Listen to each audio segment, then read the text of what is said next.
자, 9월 21일 비트코인 시장 확인을 해보도록 하겠습니다. 비트코인이 추석인데 코인 시장은 참 즐겁지가 않네요. 즐겁지가 않은데, 자, 일단은 계속해서 이 부분은 예측이 되고 있었던 부분입니다. 부분들이고, 제가 일단 여러분들 영상, 리딩 영상에서 알려드린 거 한번 살펴보면은, 한번 영상 먼저 볼게요.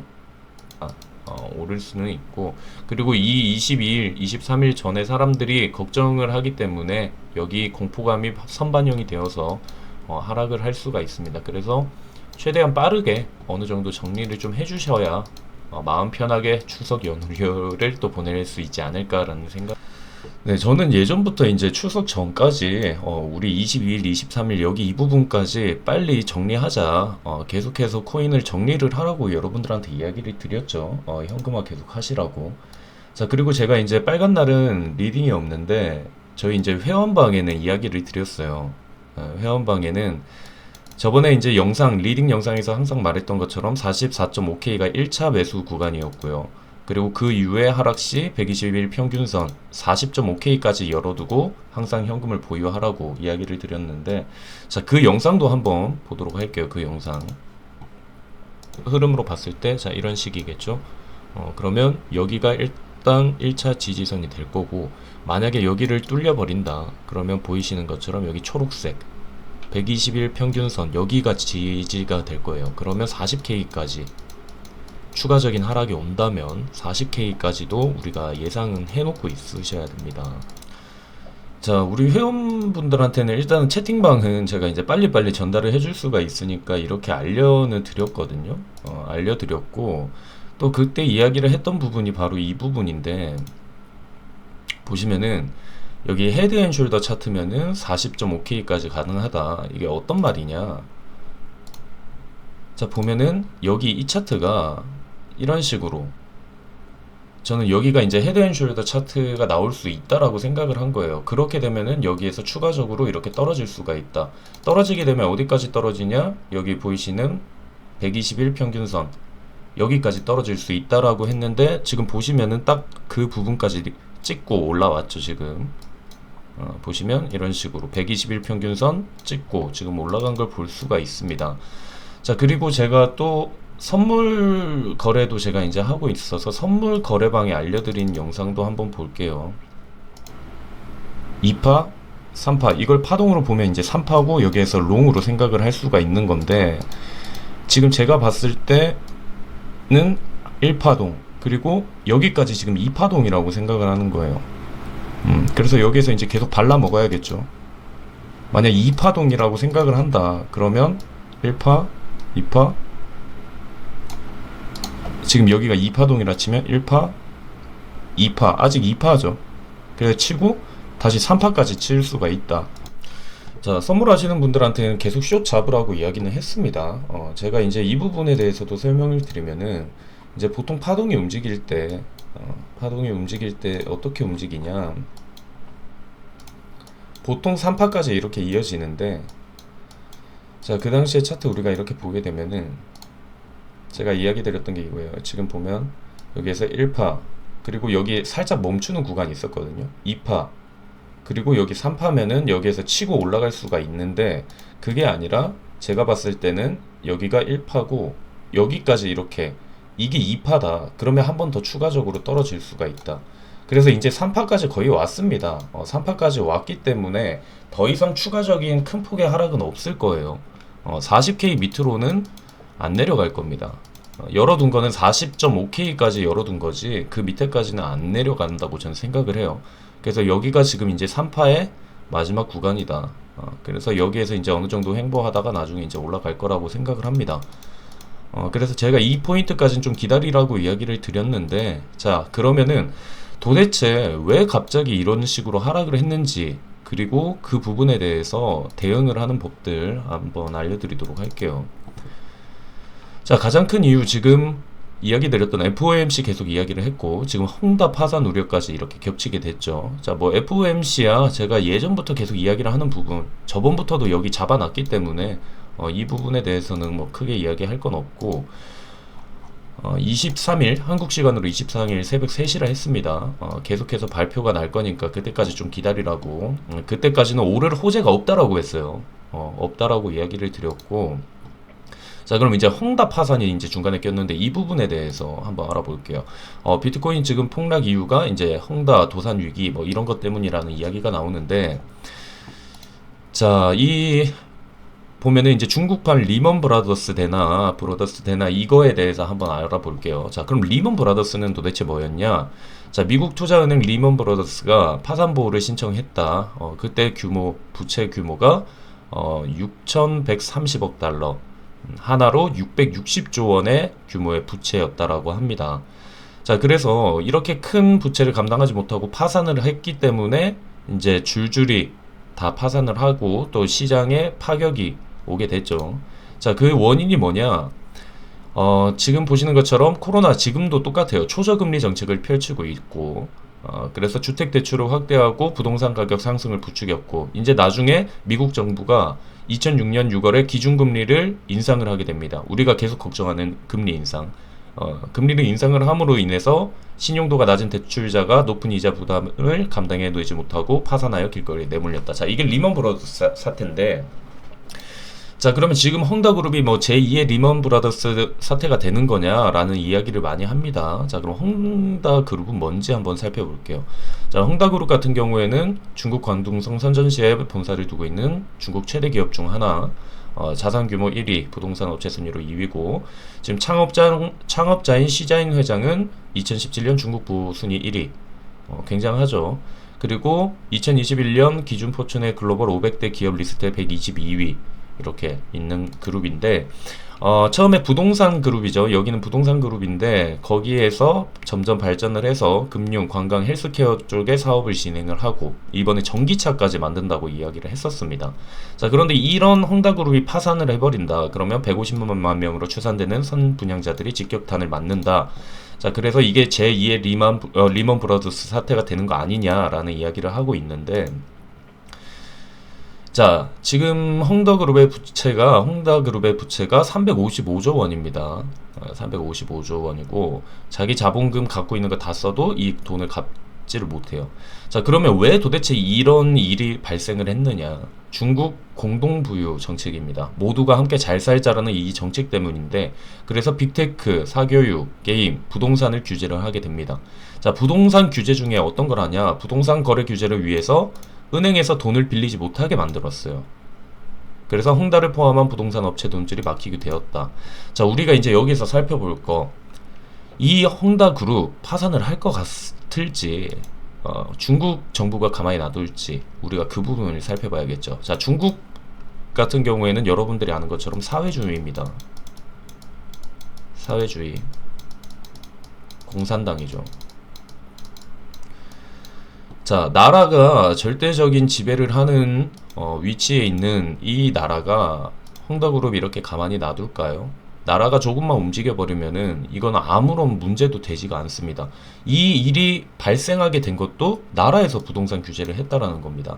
자, 그러면 우리가 살펴볼까요? 가만히 놔둘지. 자, 먼저 내년에 베이징 동계올림픽을 합니다. 올림픽 개최를 하는데 이렇게 헝다그룹 파산시키고 전체적인 세계 시장에 영향을 미치게 가만히 놔둘까요? 이게 첫 번째. 그리고 두 번째, 바로 여기 회장이죠. 여기 지금 창업자 쉬자인 회장. 이 쉬자인 회장에 대해서 우리가 알아봐야 되는데, 쉬자인 회장 같은 경우에는 일단 기부를 굉장히 많이 합니다. 기부를 굉장히 많이 하고, 지금 보시면은 2011년부터 중국 자선사업가 1위에 연속 10년 동안 연속 1위를 지켜왔습니다. 중국 정부에 굉장히 기부를 많이 하고 있는 겁니다. 많이 하고 있고, 그래서 내용 보면은 쉬자인 회장은 홍색 자본가라고 불릴 정도로 당의 호의를 받고 있다.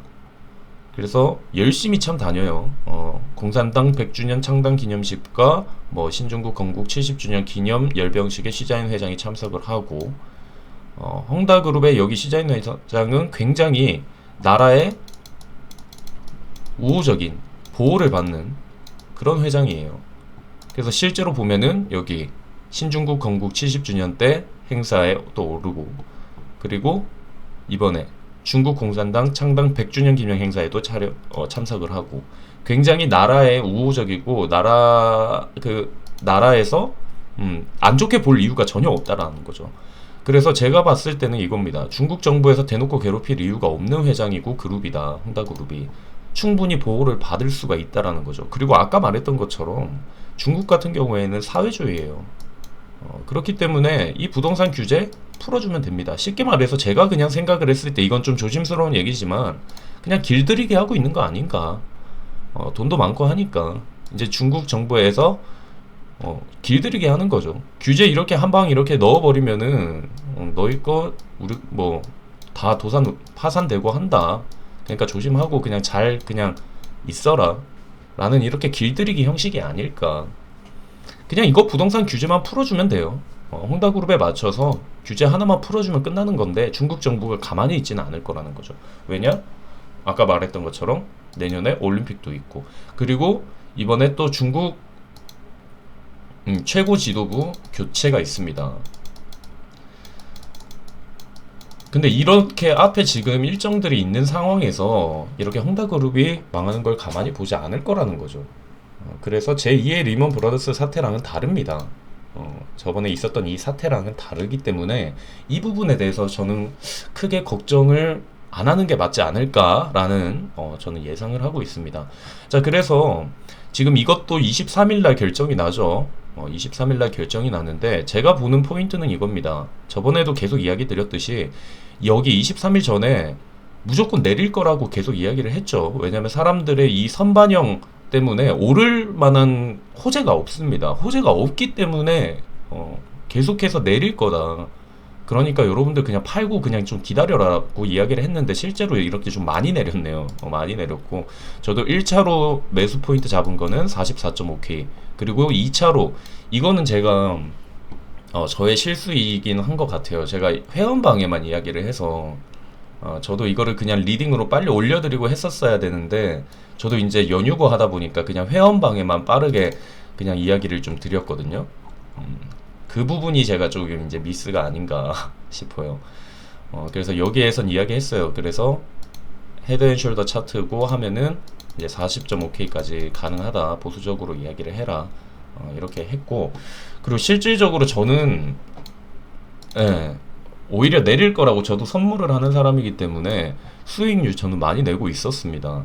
이번에 수익률 700%도 찍고 어제 같은 경우에도 오후 7시거든요. 오후 7시부터 저녁 10시까지 해서 여기에서 한 얼마죠? 1800에서 2400 정도 됐으니까 한 600 정도 추가로 또 벌고 계속 벌고 있어요. 이건 부계정이라서 이거 보여드리는 거고 또 그리고 떨어졌을 때 여기 잠깐 떨어졌을 때 바로 롱 해가지고 또 수익 내고 좀 부지런하게 움직이면 솔직히 수익 낼 수 있는 구간이고 현물 거래는 저는 18일 전에 다 정리를 한다라고 리딩에서 계속 이야기를 드렸죠. 그래서 정리가 다 돼 있는 상태라서 저는 오히려 지금 낮은 금액에 살려고 준비를 하고 있어서 자, 여러분들 같은 경우에도 제가 항상 이야기를 하죠. 자, 차트가 이렇게 올라갈 거예요. 올라갈 건데 올라가기 위해서 내리는 구간들이 참 많이 있습니다. 가만히 그냥 멍하게 있어도 연말 되면은 오르겠지만 여기 이렇게 떨어지기 전에 팔고 여기에서 다시 사고 팔고 사고 팔고 사고 하면 수익이 훨씬 많이 된다라고 여러분들한테 이야기를 드렸죠. 그래서 투자는 그냥 존버 가만히 놔두고 있는 게 투자가 아닙니다. 투자는 빠르게 움직여 주셔야 돼요. 호재가 있을 때는 유지를 해서 나중에 고점에 팔고 그 다음에 다시 또 떨어지면은 그때 줍고 이거를 반복을 해야지 수익이 늘지 가만히 있으시면 수익이 늘지 않아요. 자, 그래서 그러면 이제 앞으로는 어떻게 될 것 같으냐. 저는 이 부분 지금 보이시는 120일 평균선 이 부분이면은 매수하는 포인트라고 생각을 합니다. 그래서 이 부분이 지금 끌어올리고 갈 거예요. 그래서 40.5K 그래서 실제로 지금 40.5K까지 갔거든요.